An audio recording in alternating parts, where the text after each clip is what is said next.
ఏటి గట్టు చెబుతుంది అడుగు మన చేపవేట కథలు, మర్రి చెట్టు చెబుతుంది పంచుకొని తిన్న సద్ది రుచులు, చెరుకు తోట చెబుతుంది అడుగు ఆనాటి చిలిపి పనులు, టెంట్ హాల్ చెబుతుంది ఎన్టీఆర్ స్టంట్ బొమ్మ కథలు, పరుగెడుతూ పడిపోతూ ఆ నూతుల్లో ఈత కొడుతూ ఎన్నేళ్ళో గడిచాయి ఆ గురుతులనే విడిచాయి.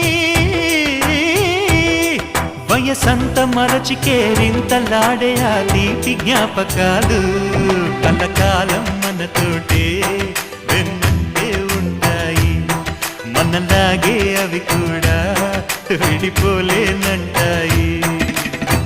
నీసమున్న నేస్తమా నీకు రోషమెక్కువా